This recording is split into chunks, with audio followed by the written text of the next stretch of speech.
A pleasure to meet all at last, and today we're at it with more construction vehicles.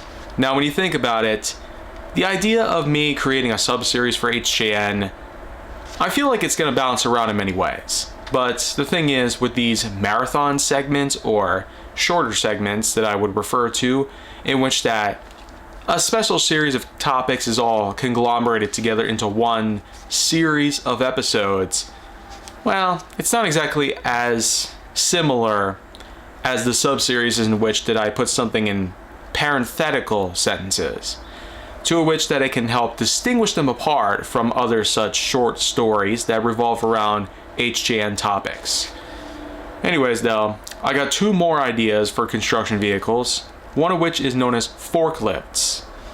After all, I did mention in the skid steer episode yesterday that there are versions of the skid steers that are modified to sport forklift forks. But why don't we talk a bit about what actual forklifts are capable of doing?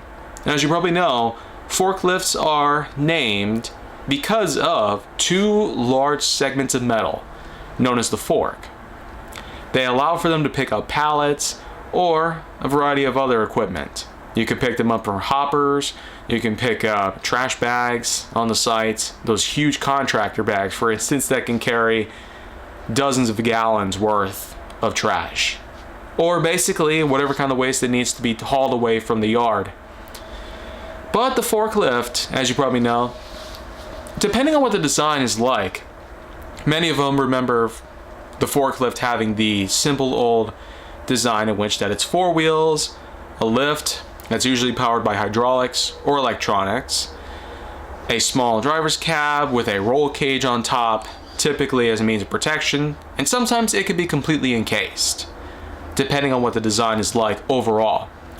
But the forklift also has different designs entirely. Sometimes there's larger ones made for more heavy-duty lifting, including ones made by Gradall, for instance. That kind of forklift is known to carry even more weight in comparison to the typical ones that we see from such companies.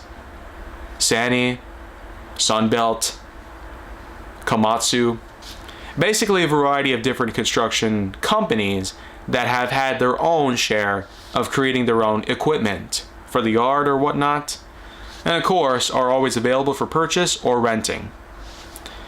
In any case though, the forklift simply lifts up in the air, gets the job done just as effectively as many other pieces of equipment in the yard, as well as the many people with their hard hats, their boots, and their tools.